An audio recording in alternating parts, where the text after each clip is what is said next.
When I was a young lawyer, I thought the sharpest mind won.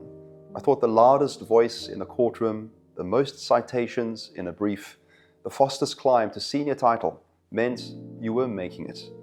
But the longer I've walked this path, the more I've come to understand the law is not just a career, it's a crucible.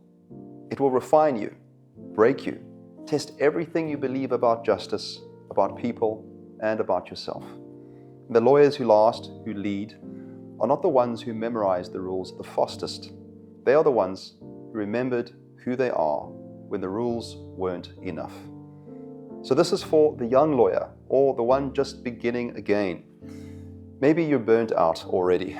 Maybe your ideals feel naive in a world of billable hours and toxic performance. Or maybe you're still hungry, but you don't know how to stay human in a system that seems to reward detachment. Let me say this as clearly as I can. You do not need to abandon your humanity to become a great lawyer. In fact, it's your greatest asset. I've spent the last decade building a law firm in South Africa through high conflict divorces, constitutional battles, evictions, false allegations, and the quiet suffering most lawyers don't talk about. I've coached associates who've wept in my office.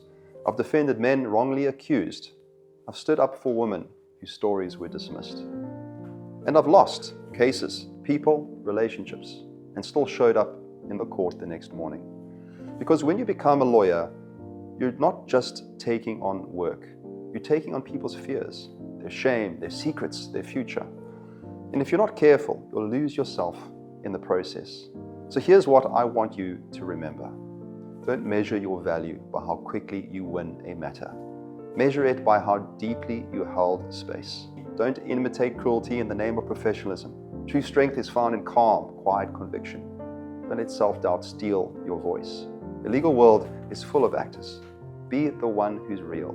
At my firm, we talk about ethical responsibility. We also talk about respect, about recognition, about emotional clarity. We talk about burnout, about loneliness, about learning how to stay principled without becoming rigid. We don't always get it right, but we try, because I believe law can be more than a profession.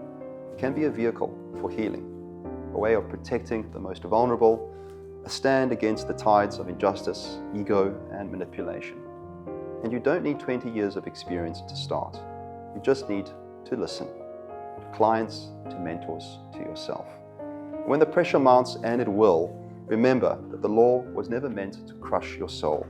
It was meant to serve it. I know the world is changing. AI is changing everything. So is trauma. So is burnout. But the one thing that won't change is this. People will always need someone to stand for them when they cannot stand alone. That's who you're becoming. That's what the robe should mean.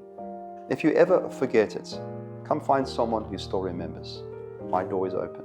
My team is building something different. And our place in this profession was never meant to be a performance. It was meant to be a presence. Yours, clear, caring, unshakable, the kind of lawyer the world needs now.